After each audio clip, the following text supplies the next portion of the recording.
Então, vou passar a palavra para o professor Alberto, que vai falar sobre o conflito de competência na tributação dos negócios na economia compartilhada. Mais um assunto muito atual, e vamos ver como é que a Prefeitura anda pensando o assunto, e o doutor Alberto, que colabora muito para isso, sabemos, de forma muito cuidadosa. Por favor, professor Alberto. Novamente agradeço o convite da FGV, mais uma vez está aqui debatendo, dialogando sobre tributação bem digital, né? E mais um capítulo aqui, né? Economia compartilhada. Vamos lá, rapidamente, que o tempo urge, né? Exemplo clássico, né? Não precisa nem explicar aqui o slide, todo mundo sabe o que é, né? Só algum detalhamento, né? Quando a gente vai pedir o Uber, só temos que atentar que o Uber é uma empresa de um exemplo de economia compartilhada. Aliás, alguns atores criticam essa expressão economia compartilhada, porque assim, o Uber não é bem compartilhado. Ele tem um faturamento grande de uma intermediação, na verdade, né? É óbvio que é um modelo de negócio que se potencializa muito com a internet, né? Com a TIC, com a tecnologia da informação e comunicação, né? Coisas que fazíamos localmente. Sempre foi feito intermediação no mundo, desde que o mundo existe. A questão é a escala em que é feito, né? E com a segurança do negócio e o volume de recursos que isso gera, obviamente, né? Então, ele pede o Uber e aquele serviço que o Uber presta é um serviço de intermediação, previsto em lista, item 10 da lista, tem vários sub-itens lá nesse serviço de intermediação. Nada mais que é um serviço de intermediação, né? Intermediar uma pessoa a outra pessoa, seja física ou jurídica, que oferece o quê? Bens ou serviços, né? No caso aqui, o serviço que o Uber intermedia é o serviço de transporte, né? Aqui em São Paulo só não é cobrável, porque são pessoas físicas e o autônomo, por enquanto, está isento, né? Então não há cobrança desse serviço. Mas a intermediação do Uber é cobrada, sim, o ISS, com certeza, né? Com certeza. E aí, falar um pouco até, a Tati colocou a questão da reforma tributária, os problemas. A gente percebe cada vez mais nessa tributação digital, de economia digital, necessidade e aí falando da realidade brasileira, né? Em que você tem uma separação de competência, falando de IVA, estados e municípios e União, né? Essa separação, muitos alardeiam, não, tem que juntar o ISS com o ICMS. Será que essa é a solução? Eu percebo cada vez mais a própria tecnologia da informação podendo prover soluções para essa separação. É só pensar fora da caixinha, né? E alguns ajustes, obviamente, de creditamento entre um imposto e outro, que gera cumulatividade, por exemplo, a questão do ISS prestado no meio da cadeia produtiva, né? Que setores reclamaram, a composição gráfica, a DIN 4389 Supremo é um exemplo disso, que diz que não incide ISS no meio da cadeia porque por uma decisão puramente econômica. E a Lei Complementar 157 resolveu justamente a composição gráfica, a não incidência, né? E há outras formas de resolver ainda incidindo no meio da cadeia, sem mexer na Constituição, né? Falei isso aqui em outra oportunidade da FGV, né? Então, vamos lá, né? Na economia compartilhada, alguns paradigmas, né? A experiência versus a propriedade. Cada vez mais o mundo caminha para não ter a propriedade das coisas. Eu quero usar as coisas. Eu lembro de um empresário que ele foi entrevistado na Isto É 2015, ou antes, não estou enganado. Ele fala uma frase que é uma filosofia de vida para mim, né? Ele fala assim: o importante não é comprar coisas, é comprar experiência, né? Tudo bem que esse comprar experiência está entre parênteses, tá, pessoal do Estado? É entre parênteses, porque não é aquisição, é um uso, não é mercadoria, só para deixar claro, é um comprar de forma leiga falando, né? Então, cada vez mais, daqui a pouco ninguém vai mais comprar carro. Para que comprar carro? Eu vou usar carros, né? De pessoas jurídicas ou físicas que disponibilizem dadas plataformas de marketplace. Uber é uma plataforma de marketplace, né? Que possibilitam essa aproximação e esse uso, né? Onde quer que eu esteja. Divisão de um bem ou um serviço sem necessidade de adquiri-lo. Então, de novo, a ideia de não é necessário aquisição para eu poder ter usufruir, né? A novidade aqui é a escala, né? É a escala. Sempre houve intermediação na humanidade, sempre houve. A questão é a escala e o volume de recursos que isso movimenta, né? Dada as plataformas que possibilitam isso, esse aumento de escala. O empoderamento do consumidor, né? Então, você percebe, quando você pega um Uber, quando você pega alguns serviços desses marketplaces, você percebe, por exemplo, o motorista do Uber sendo avaliado. E a gente sendo avaliado também. Né? Ou seja, há uma espécie de autorregulação ali, de forma que o Estado não avalia mais o serviço. É o prestador e o consumidor do serviço, e o usuário do serviço. No táxi, é o Estado lá avaliando o serviço, não é isso? Regulando, tentando trazer regras para que o táxi preste um serviço mínimo, com segurança e tais. Você vê na hotelaria. Como o Estado não regula, não é isso? O corpo de bombeiros. Ele tem que ir lá no hotel, um prédio do hotel, e vistoriar, aprovar, ver se tem extintor de incêndio, saída adequada. Hoje, no Airbnb, que é o próximo slide, na minha casa, eu loco lá o meu espaço, um quarto, etc. e tal, e não tem nenhum corpo de bombeiro para verificar se minha casa está ok. Né? Então, são esses diálogos também com regulação, que é uma complicação, mas que tem que ser resolvido. Né? Tem que haver regulação adequada, né? De forma a também não matar a atuação, a atividade econômica. Né? Credibilidade, reputação e rede de recomendações são elementos fundamentais a esse mercado. Né? O mercado ele tem que ter essa credibilidade para se manter, senão ele é colocado de fora. A gente avalia lá o motorista do Uber, não é isso? E aí vai se mantendo os melhores prestadores, né? Ou vendedores de bens, se for o caso de bens. Né? E aí a questão do faturamento, isso aqui é uma fonte que eu peguei da Price, mas tem outras fontes com valores maiores ou menores, isso aí é algo meio... depende do critério de pesquisa, né? De 15 bilhões de dólares em 2013 para mais de 300 bilhões de dólares em 2025. Eu acho que vai ser bem mais do que isso. Isso aqui eu acho que está sendo bem conservador, né? O que movimenta esse mercado. Né? O Airbnb, né? Você tem lá a possibilidade, é outra plataforma de marketplace. Né? Você tem a possibilidade, né, de, em vez de você ir no hotel e pagar diária, alguém vai te aproximar, a algum outro que oferece um serviço similar ao hotel, mas que o hotel não é. Né? Então, essa intermediação aí acontece, né, do Airbnb me aproximando de pessoas que querem faturar algum dinheiro. Né? Na Europa, isso se alastrou muito com a crise econômica, né? E aí bombou o Airbnb lá, e no mundo já vai se alastrando isso cada vez mais. Né? De novo, mais uma intermediação. Né? Uma intermediação para aproximar uma pessoa a qual bem ou serviço? A um serviço, no caso aqui de hotelaria. Né? Eu não coloquei aqui, mas você pode pegar o iFood. Né? Então, a aproximação de um serviço a uma mercadoria. Né? Então, também você pode aproximar a aquisição de um bem, e não só a fruição de um serviço. É isso? O OLX, né? Quando eu estava no Conselho Municipal de Tributos, fiquei bastante tempo lá, julguei lá o Mercado Livre. Né? E você tem o OLX que faz também essa intermediação. E pode cobrar de uma ou de outra parte, vai depender do modelo de negócio. Né? Ou de nenhum dos dois, ela pode cobrar da propaganda. Né? Para aproximar para quê? Para aquisição de uma mercadoria, em regra. Né? Então, sempre a intermediação presente. Eu até, quando me foi demandado esse tema, até fiquei um pouco mais tranquilo. Nossa, não vou falar de streaming, nem de veiculação, nem os problemas. Está até fácil isso aqui. Né? E aí você vê também outras modalidades de intermediação em que você tem a Trivago, por exemplo, ela não é uma empresa de reserva. Né?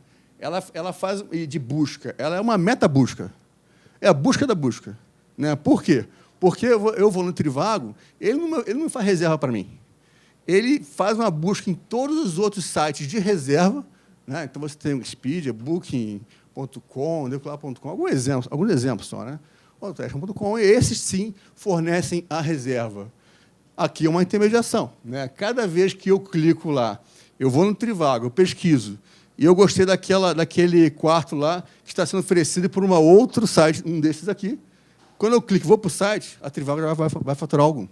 Né? Vai receber algum valor por essa intermediação. Né? E também, aí sim, a outra intermediação, né, que é desses serviços de reserva, que aí eu já estando neles, aí sim eu vou fechar a reserva com o hotel. Né? E aí fechar a reserva para qual serviço? De novo, serviço de hotelaria. Certo? Então, essas plataformas possibilitam essa potencialização da busca do menor custo, do melhor serviço, de uma forma mundial, né? Isso é que é o barato da coisa, a escala dos serviços prestados, com essa novidade da TIC, da Tecnologia de Informação e Comunicação, com banda larga, obviamente, né? E aí aí é um sem fim. Você pode, o céu é limite, né? Aqui o exemplo aqui desse dinner, né, em que você, de repente, eu sou um bom cozinheiro, não é o caso, né? Mas vamos supor que eu cozinhasse bem e eu quisesse oferecer para estranhos, na minha casa, um jantar. Eu me cadastro nesse aplicativo, né, como anfitrião, e as pessoas que querem ter essa experiência de uma gastronomia se cadastram também, né, e vai haver essa aproximação para eu recebê-los em casa. Isso é realidade, isso acontece, né? Obviamente, tem as questões colaterais, né?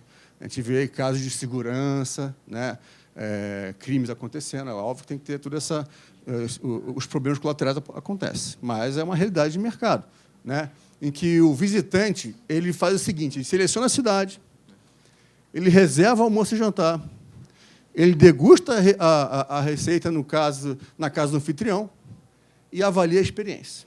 E o anfitrião faz o quê? Se cadastra no aplicativo, publica o anúncio, né, almoço e jantar, recebe a reserva pelo site, recepciona os visitantes e recebe 90% do valor após 24 horas. Está ali. A diferença a ser tributada, no caso aqui, pela intermediação, que é também intermediação, é o 10%. É o valor que fica com a Dinner. Então, a Dinner aproximou essas pessoas. Está cobrando quanto? 10% do valor da refeição. Percebe? Outro exemplo de economia compartilhada. O site eu achei assim, só não tinha para homem, eu queria alugar roupa, mas não tinha, só para mulher, né? E ela pode locar a roupa. Ela não quer comprar a roupa, ela vai locar. E tem lá os estilos lá de roupa, de moda e tal, por um uso, ou por uma semana, por um dia, enfim, né? Então, tem um plano de assinatura. Esse site oferece uma assinatura, você paga por mês para você ter acesso à quantidade de roupa assim assado, né? Olha que interessante, né? Aquele negócio de consumir, né? Senhoras, senhoritas que vão no shopping e compram bolsas, sapatos e roupas. De repente, começa a alocar a roupa e não mais comprar, até economiza dinheiro. Dá para variar mais o guarda-roupa ainda, né? Oi? Exato. Hoje com um apartamento apertadinho, né? Exatamente. Sim, sim. ISS, com certeza. E aí, a Leonor até já me deu o gancho, né? Por quê? Porque parece que não combinamos nada. Olha o slide seguinte que eu falo, Leonor. Aí eu já falei aqui algumas vezes e insisto, né? A tal do conceito de serviço. Serviço com obrigação de fazer. Obviamente, respeitando os entendimentos contrários, mas nunca concordei em serviço com obrigação de fazer. Aliás, o próprio direito privado, no ramo empresarial, incorporou o conceito econômico de serviço. O conceito de serviço com obrigação de fazer é um conceito de direito civil, mas sequer é positivado, é um conceito doutrinário. No direito empresarial, que surgiu lá atrás pelo comercial, lá em Roma, porque percebeu-se que o direito civil não servia para regular a atividade econômica, de produção e circulação, começou a surgir o direito comercial. Em algum momento, no século XVIII e XIX, a economia também foi evoluindo, ciência econômica, e uma hora surge a expressão bens e serviços, justamente para rotular todo o produto da atividade econômica de produção e circulação. O que se produz e circula ou é bem ou é serviço. O direito empresarial, a teoria da empresa, mais ou menos no século XX, né, na Itália, quando se codificou um artigo idêntico a esse, ou melhor, esse idêntico àquele que é anterior, né, está lá a expressão, três termos ou expressões que o direito privado, no seu ramo empresarial, incorporou da ciência econômica. Quais são eles? Empresário, atividade econômica e bens e serviços. Artigo 966, que é a cópia do artigo italiano do Código Civil de 42, por ali. Considera-se empresário quem exerce profissionalmente atividade econômica organizada para a produção ou circulação de bens e serviços. 3 termos ou expressões que vieram exatamente da economia. Empresário, atividade econômica, por óbvio, está no nome, atividade econômica, né? E bens e serviços. Quando ela traz essa dicotomia bens e serviços, que ela está incorporando o conceito de bens como bens materiais e serviços como bens imateriais, né? Miguel Reale fala, em linhas gerais, pode-se dizer que a empresa é, consoante a acepção dominante na doutrina, a unidade econômica de produção. Olha que expressão econômica que o direito incorpora. A unidade econômica de produção ou atividade econômica unitariamente estruturada para a produção e a circulação de bens e serviços. Alguém pode falar, Alberto, mas isso só apareceu no Brasil em 2002. Negativo. Na década de 60 já tem leis esparsas, jurisprudência vai incorporando a teoria da empresa, doutrina. Na década de 60 tem leis esparsas trazendo essas expressões. Empresa, atividade econômica e bens e serviços. Sem contar a Constituição. A Constituição de 1891 usa o termo empresa. 1891. Né? E todas as outras foram usando empresa, atividade econômica e bens e serviços. Né? Fábio Leão Coelho fala, em suma, pode-se dizer que o direito brasileiro já incorporara nas lições da doutrina, jurisprudência em leis esparsas, a teoria da empresa, mesmo antes da entrada em vigor do Código Civil de 2002. Né? Então, o direito privado, a incorporar conceitos econômicos, eles se tornam conceitos jurídicos. Judicializaram os conceitos. A empresa passou a ser um conceito jurídico. Atividade econômica também, e bem e serviço também. E o bem e serviço é fundamental, porque justamente traz o cerne da questão da separação de competência de mercadoria e serviço entre estados e municípios, que está na Constituição.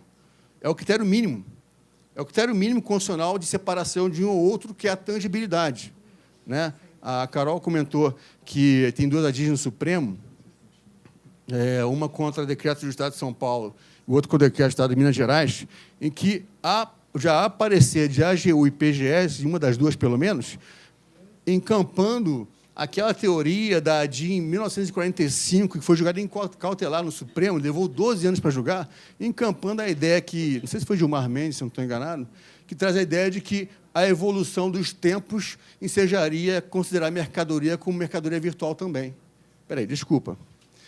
Eu aceito a evolução dos conceitos nas leis e Constituição. Isso é possível. Exemplo do livro.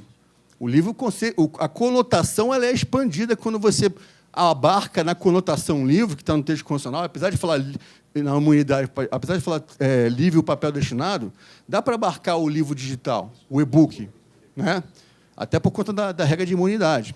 Agora, o que não dá para aceitar é uma evolução de um conceito constitucional que essa evolução causaria uma involução do outro conceito, que é justamente de bem imaterial, que é serviço. Ou seja, se eu aceito mercadoria virtual, eu estou expandindo a materialidade do ICMS mercadoria e estou involuindo a materialidade do ISS, que é serviço, que é a natureza, que é bem imaterial. Né? Então, não dá para aceitar essa evolução, justamente por essa separação de competência tributária. Porque, senão, daqui a um dia, vão dizer que hotelaria é ICMS. Já estão chegando lá, porque está chegando no software service. Daqui a pouco, o próximo passo é a hotelaria. Né? Enfim. Vamos lá. Avançar aqui.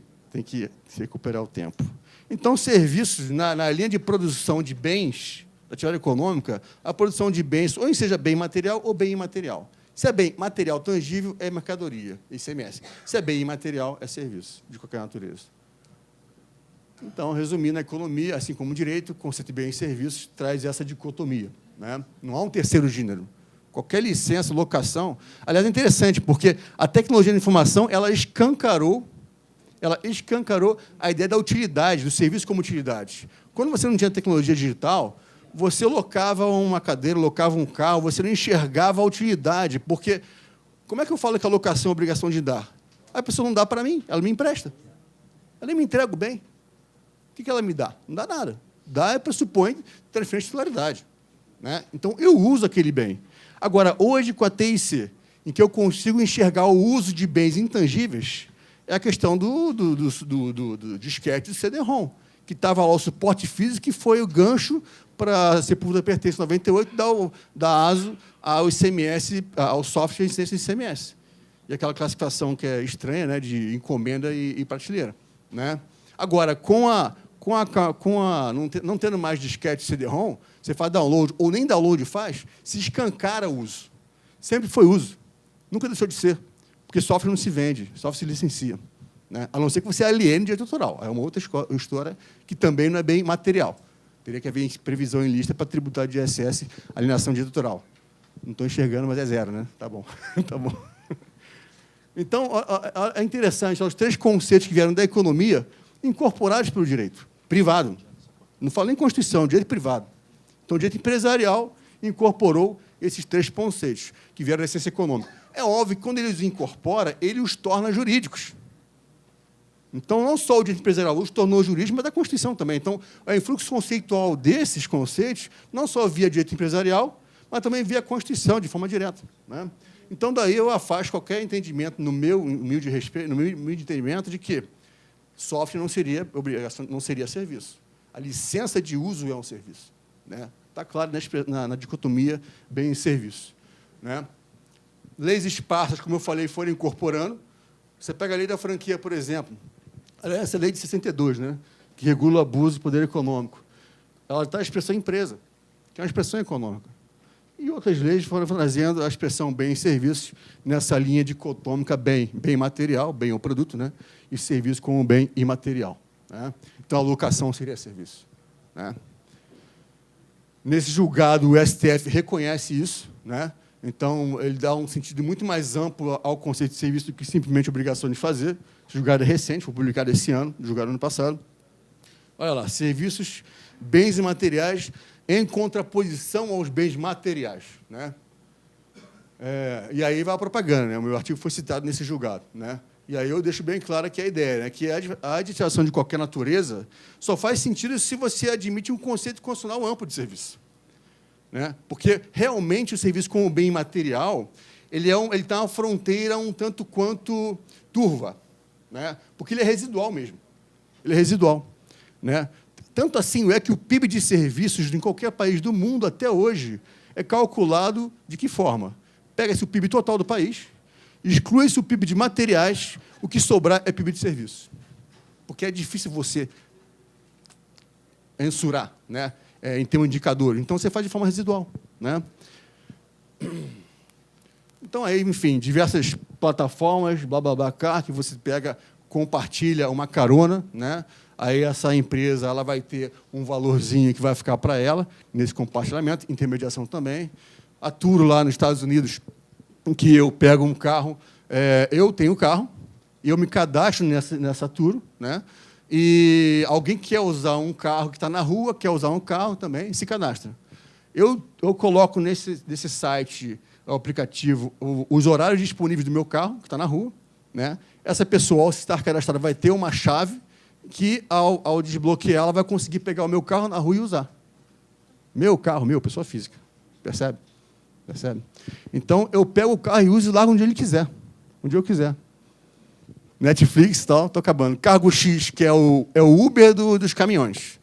A Cargo X recebeu um aporte grande recentemente não, já faz um tempinho, da Goldman Sachs, né, e de outros fundos aí, né, em que ela está otimizando o transporte de cargas no país. Então, ela tem um cadastro de motorista de caminhão, e o motorista de caminhão, pela toda a sistemática dela, ela vai entregar, ela é contratada para pegar uma carga aqui em São Paulo e entregar lá em Mato Grosso. Já pelo aplicativo, é bem mais provável que ela consiga pegar carga em Mato Grosso ou muito próxima de outro cliente para levar para outro lugar. Olha a triangulação otimizando o serviço de carga. O caminhão não vai rodar vazio. Ou muito menos chance de rodar vazio. Olha que barato, né? Isso até melhora a questão da sustentabilidade, da economia, do meio ambiente e tudo mais. Roda menos de forma vazia, né?